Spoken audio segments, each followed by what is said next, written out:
Okay, so I haven't did a video. Haven't done a video. Sorry, I haven't done a video in a while. But there are a couple topics and ideas that I do want to do videos about, and this is one of them. This is the story about Ezekiel Elliott and Jerry Jones going back and forth with each other, and I don't know, I just wanted to give some of my thoughts on the situation and possible outcome, possible solutions, and what I think this means for the Cowboys. All right, so apparently Zeke wants a new contract. He thinks that he's outperformed the contract that he has. He thinks that he's done more in the league than what was expected of him early on, and I think that he has outplayed his, and he thinks that he has outplayed his rookie contract, and it's time for him to get an extension, which I understand because running back in the NFL, although I said in the past that it's the most expendable position on a football team, when you have a running back that's the caliber of an Ezekiel Elliott, the clock is short for him. The clock is short for him.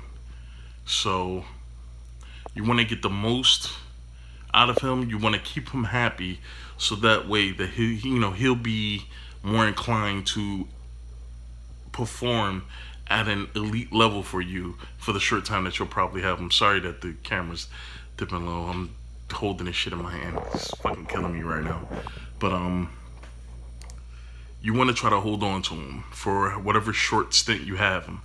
And I've said also in the past that the Cowboys can't win a Super Bowl without Ezekiel Elliott unless they have contingencies in place. And when I say contingencies, I mean contingencies. You need multiple different options. I mean, it's not enough to have Amari Cooper. It's not enough to have a rookie in the backfield. It's not enough to bring Jason Witten back. You need pieces, or you need a dominant defense. And the Cowboys' defense is not dominant in order to be able to win or go, at least make a run in the playoffs without Ezekiel Elliott. And Jerry Jones came out and said that pretty much, I'm paraphrasing here, he said that with our offensive line, we don't need Ezekiel Elliott. We could put any running back in that backfield and he will rush for 1,000 yards. He will probably catch about 50 balls for like 500, 600 yards and a couple touchdowns. Give Dak some options out of the backfield. We don't need Ezekiel Elliott. Ezekiel Elliott is not crucial for us to win. This is what he said. So he also came out and said that apparently that it was a joke. He was, he earned the right to joke about the situation with Ezekiel Elliott. What he said wasn't a joke, first of all. And second of all, it wasn't funny. So how was it a joke? So I'm going to let them talk. And then I'm just going to provide some commentary, I guess. No. Because what did I do with Skip? I told you. This is how it's going to happen. I love this Skip, baby. I love how you revise history on a daily basis on this show. Go ahead. I said I believe Jerry was joking, but that's not how Zeke going to take it. Because you have to understand, Skip, we're in a contract negotiation, and I understand this is why you always wanted to have an agent, because they're going to tell you how bad you are and why you shouldn't get the money, and so you don't need to hear that because you don't want personal feelings. Well, Jerry's like, Zeke who? Yeah, marginalized him, Skip, and he was very disappointed. Let me give you a little information, Skip. To go off with what Shannon is saying,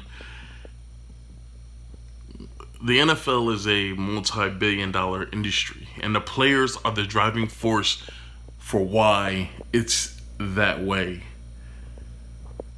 And now, with players being able to take back some of the power that they have with the decisions they make, and to have control of their own future and being able to move to whatever teams they want to move and demand whatever they want to demand, or an exit option.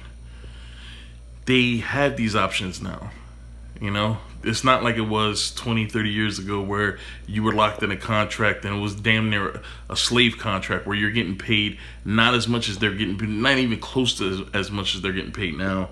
But, you know, the hits are harder, the games are, you know, tougher, and, you know, it's just a lot more work for a lot less money. You know, so now players seem to have more freedom. Now with the running back position, and see, and this is the problem with that whole Colin Kaepernick situation, with the whole bending a knee or whatever, because taking a knee because what was it, in social injustice or whatever. This is the problem, and this is why the players keep coming up short, and they keep coming in last place when we're talking about owners. We're talking about, you know, agents. We're talking about all the pieces that make a football team, or all the connecting pieces that make a football team. This is why the players come in last, because they're worried about shit that they shouldn't be worried about, and the things that they need to draw attention to, they don't draw attention to it. Now, when the CBA comes around, the thing that they need to be discussing is contracts, and not just money. They need to be talking about contract lengths, like the length of a rookie contract. You know, the NFLPA needs to be discussing this shit.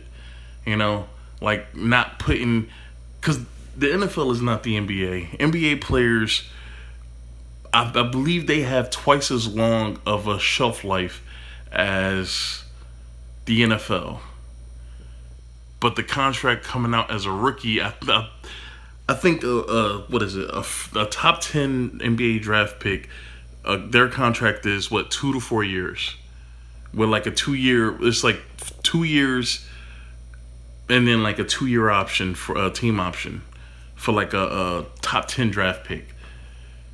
Zeke is locked up in a deal that may keep him in Dallas for 5 years, not making shit. And that's half of a running back's career, pretty much. And that's a good running back. That's half of a good running back's career. It's about 5 years. And that's his early stages, and that's into his prime. How long into his prime, don't know, but into his prime. You come out of college at 21, by 27, that's when you're quite possibly able to get a new contract. Get a contract that you deserve. And that might be the only contract you get, because once that contract takes you over the age of 30, now we're talking about you being on the back end. Now you may not get that money again. So I see why Zeke wants his money. He's taking a lot of the hits. He's putting up a lot of the work. He's bailing Dak Prescott's ass out of the fire a lot. And he's not getting paid. They're not even talking about paying this guy yet. Which, and to be honest, I don't think they should. They shouldn't talk about it in public. But there should be some negotiations in the background where Zeke can get some financial, even if it's a secret contract that you sign, where Zeke could get some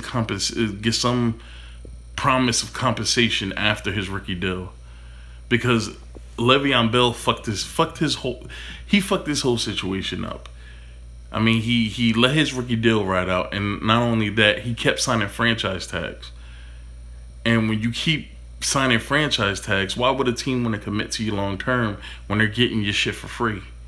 Well, not for free, but they're getting your shit at a huge discount, and they don't have to make a long-term commitment. So when it's time for them to move on, there's no money tied up into you. They could just move on. And if I'm Zeke, I'm looking at that and I'm saying, I don't want that. I do not want that. Now, when it comes to the franchise tags, I really got to look up how this shit works. But I believe the player gets an option on whether or not to sign the franchise tag. Now, what happens after that, I don't know. But, you know, I'm going to look into it, and I'm going to familiarize myself with it. I'm stuttering this shit. But Zeke right now should be committed to getting his money. His agent should be committed to getting him out, probably getting him out of his rookie deal and into a new contract, to be honest. Or playing, like, if I'm him, I'm going half-ass. If I'm Ezekiel Elliott, I'm not taking too many hits. When the pressure builds up, coming off of the line, where the defense is bearing down on me, I'm getting down or I'm giving half effort. I'm running out of bounds instead of, drawing contact. Like, I'm trying my best to prolong my career. Shit, let me get to the video because it's already up to 10 minutes.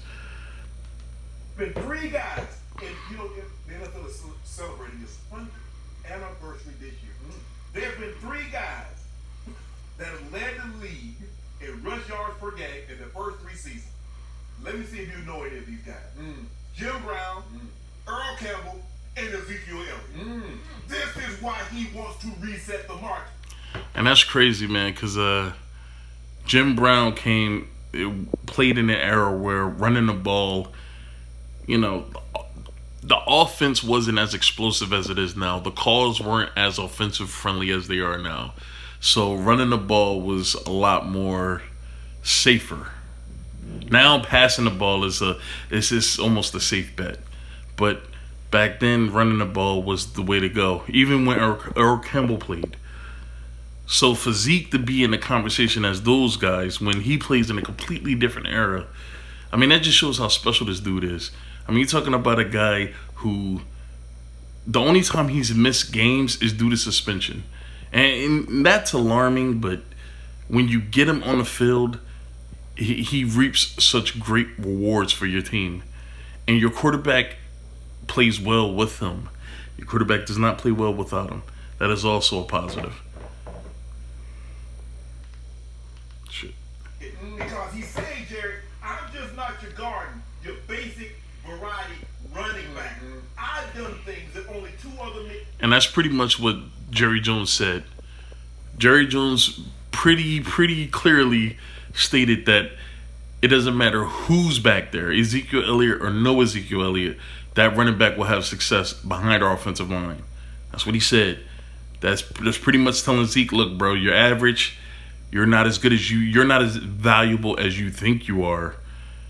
I can find another Ezekiel Elliott to fill your role. That's pretty much what he's saying. And it's not a joke. And before me has ever done. Okay. Therefore, I need to be compensated as such. And I know there are a lot of Cowboy fans out there saying, well, Zeke signed the contract, he has 2 more years. That is true. Well, Dan Bryant had 2 more years on his contract. And Jerry didn't let him fulfill his obligation. So Zeke should be under no obligation to fulfill his. Jerry Jones has all the power in the world to void the contract that they have right now and sign this dude to a long-term contract. I'm pretty sure he could they could null the contract that they have now. He doesn't want to do that. Why would he want to pay this dude long-term when he's still getting his ass for on the cheap, pretty much? And these rookie deals there should be something in these contracts when you come in as a rookie, and the agents need to be dealing with this. There should be something in your contract when you come in as a rookie that you have some wiggle room. Right before, some wiggle room right before you get to the tag portion of the contract. There should be some wiggle room where you can get an extension with a couple years, maybe even 3 years left on your, play at least 2 seasons into your contract. If you outperform your contract, you should be eligible to be able to get an extension or possibly get moved or released. There should be something, because this is pretty unfair to the rookies coming in, and I blame the agents. I blame the agents for not vouching and not fighting for their clients to get a lot fairer rookie deals than this, because you're talking about 5 years on Ezekiel Elliott's career. That's half 5 years. That's half of his career right there.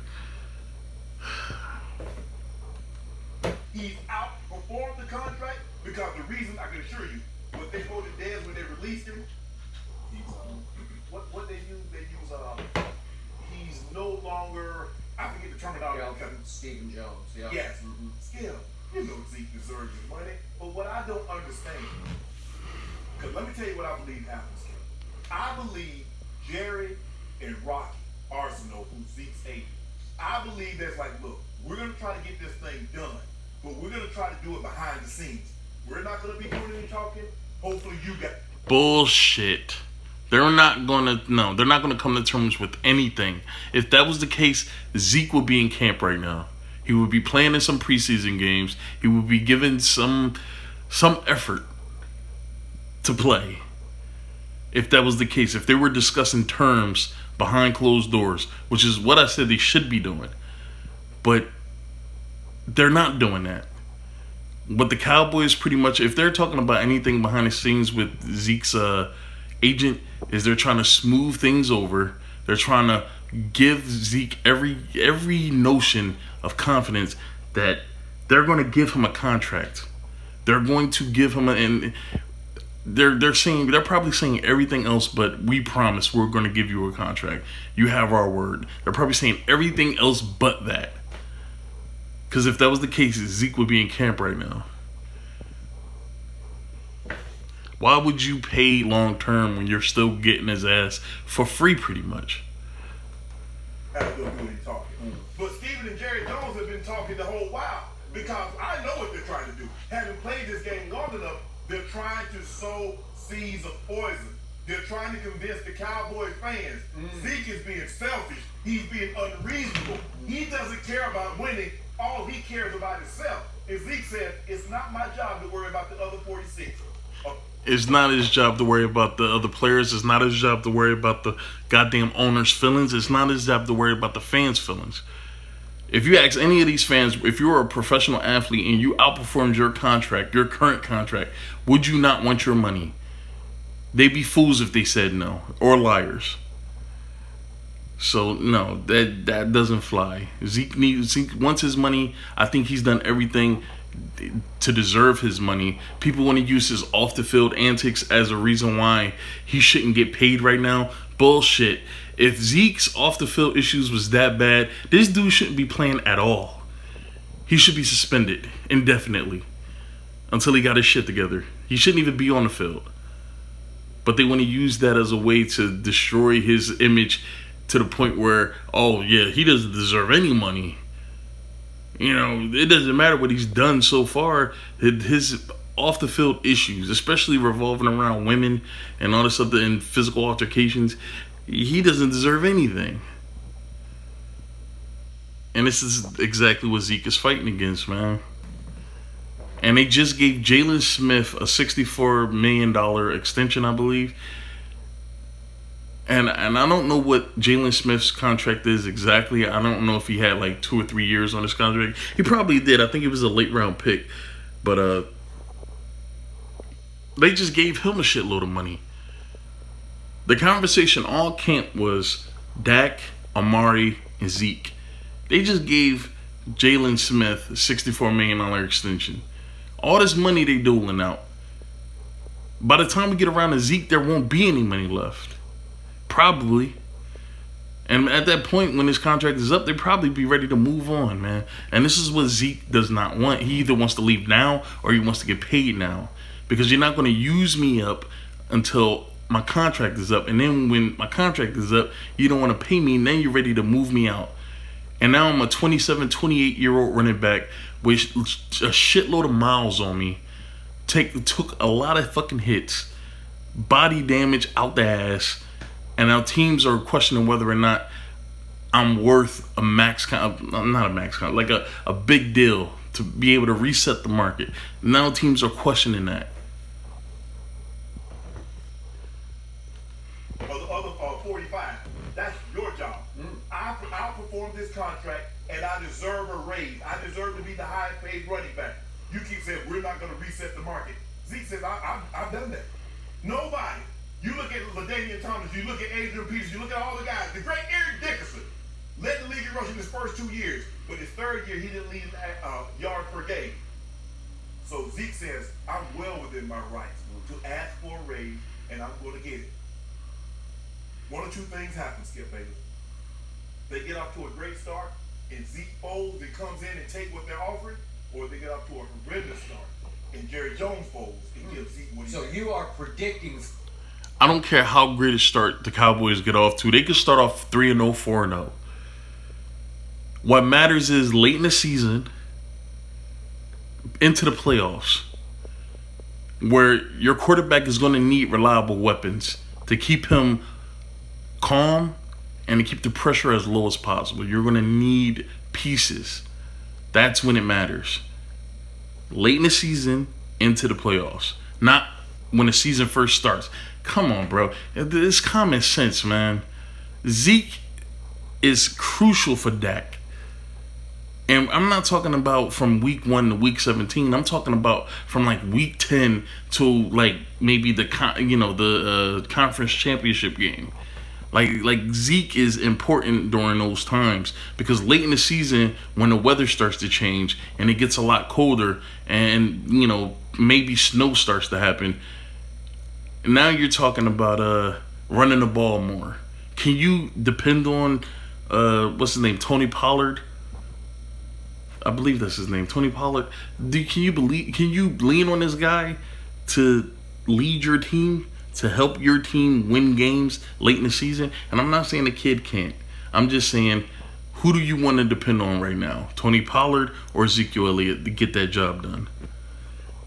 Sorry, it's not much, man. It's not much to it's not much to think about there. Now, the latter part of what Shannon Sharp said at the end, if the Cowboys start off 1-3, 1-4, 0-3, 0-4, some shit like that, if they start off really, really slow, now it's on Jerry Jones's head to make something happen, to change the fortune of the team.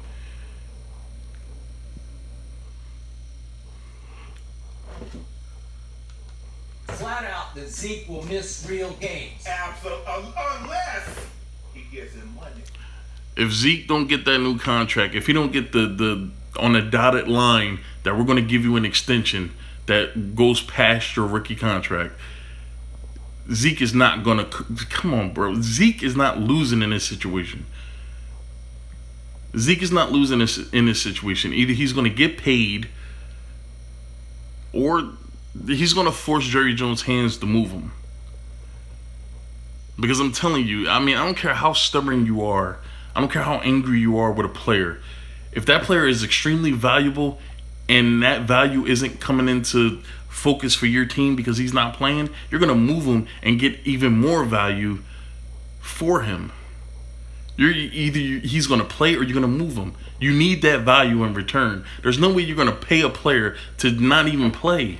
Come on, bro. It's common sense. You're not going to pay a player not to play, especially when he's extremely valuable. You're going to move him and get a fucking king's ransom for him if he doesn't play. Zeke can't lose in a situation. He's either going to get paid here or he's going to go somewhere else and get paid. And he's still young enough to get maybe one. He's still young enough to get one, maybe two big contracts before he retires.